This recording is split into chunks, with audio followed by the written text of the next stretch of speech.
Eu gostaria de discutir e comentar com Vossa Excelência assuntos importantes, como as pedaladas fiscais de 2014, como o uso da contabilidade criativa no governo, como as obras paralisadas e ou com lento andamento, inclusive no meu estado, em Santa Catarina, como a necessidade de um governo com 39 ministérios, no qual Vossa Excelência nomeou 90 ministros em 5 anos, inclusive tendo ministro nomeado e não empossado.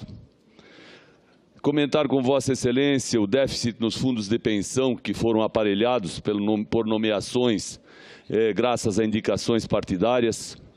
Discutir com Vossa Excelência o desmonte das agências reguladoras, a corrupção, como recuperar investimentos feitos na compra de refinaria de petróleo no exterior. Gostaria de discutir inflação, desemprego, déficit fiscal e outras coisas mais. Entretanto, devo me ater aos decretos de suplementação, sem autorização legal, e aos débitos do Tesouro Nacional referente ao Plano Safra. Os doutores Hélio Bicudo, Miguel Reale e Janaína Pascoal, exercendo seu direito constitucional, acusaram, e a acusação foi deles, Vossa Excelência, da prática de crime de responsabilidade fiscal. 376 deputados, e não apenas o presidente da Câmara, como Vossa Excelência mencionou, autorizaram a abertura do processo. Agora, nós, os senadores, somos os juízes dessa questão, aqui sob a presidência do presidente do Supremo Tribunal Federal. E para formar juízo, é preciso compreender os fatos e conhecer os argumentos de quem é acusado da sua prática. Vossa Excelência, senhora presidente, tem formação de economista. Eu sou administrador de empresas e contador. Penso não ser difícil a Vossa Excelência responder à minha pergunta. O Banco do Brasil, a Caixa Econômica e outras instituições financeiras pagam, ao longo de muitos anos, os programas sociais, as equalizações autorizadas por lei. Em 2014, a conta superou 50 bilhões de reais.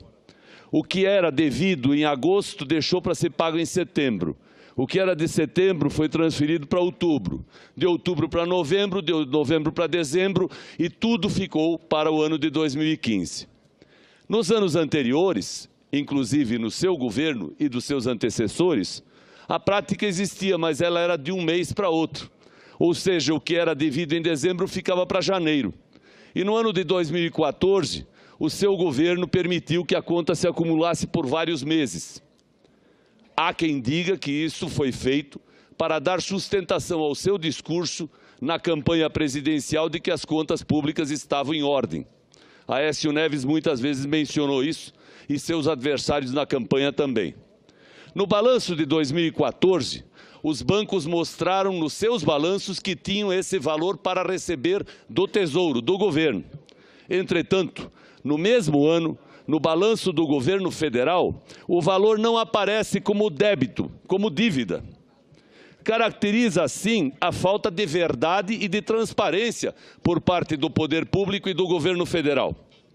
Se em 2015 não tivéssemos aprovado no Congresso Nacional o PLN 5, aqui já mencionado pelo senador Anastasia, que mudava a meta, o fato que eu aqui menciono se repetiria.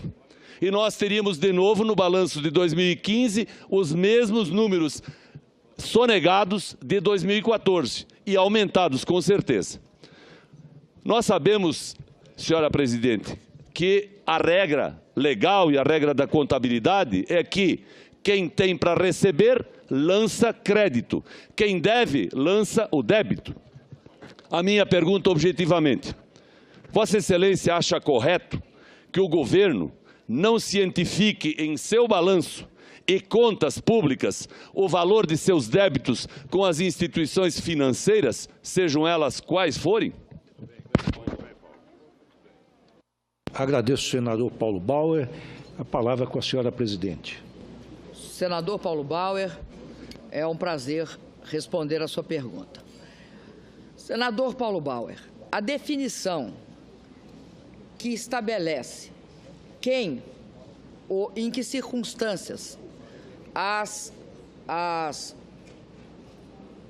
ações relativas aos bancos públicos, em especial no que se refere a essa questão que nós estamos discutindo, que é, basicamente, o impacto que o senhor está querendo discutir, que é o impacto sobre a dívida pública e o superávit, o resultado primário decorrente das operações do Plano Safra. Quem estabelece, senador, não sou eu, é o Banco Central. O Banco Central é que estabelecia que não era computado, senador. Não fomos nós que inventamos que não era computado. Que não era computado, o Banco Central, que é responsável pela metodologia, é que não estabelecia que tinha de ser computado nas estatísticas, tanto de dívida quanto de resultado primário. Então, senador, quando houve uma modificação da compreensão do TCU a respeito, e essa modificação, ela ocorre em janeiro de 2015. E neste momento, senador, nós passamos a computar, porque até então, senador, não tinha sido computado, não porque a gente tinha decidido que não computasse, porque quem define este processo é o Bacen. Então, nós passamos a computar. Não só passamos a computar, senador, como pagamos o retroativo todo do passivo que o Banco Central, a partir daí, reconheceu que havia que tinha de ser pago nessas condições, a partir da decisão do TCU. Isso provocou que nós pagássemos os 55 bilhões, foram 55 bilhões que foram pagos no final de 2015. E, além disso, pagamos também a parte que estava vencendo em 2015, que era 15 bilhões. Então, com isso, senador, nós concluímos o processo respeitando todas as decisões legais.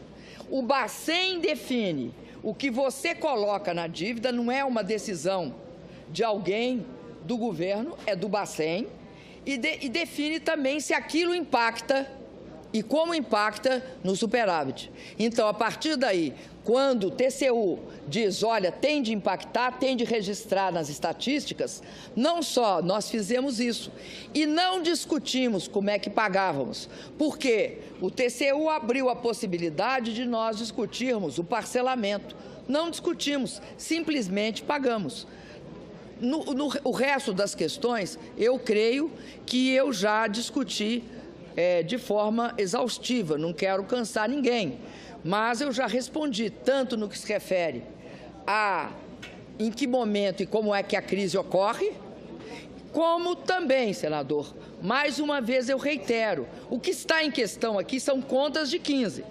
Ou é isso, ou então nós vamos discutir outros assuntos que não este processo de impeachment sem crime de responsabilidade. Muito obrigada.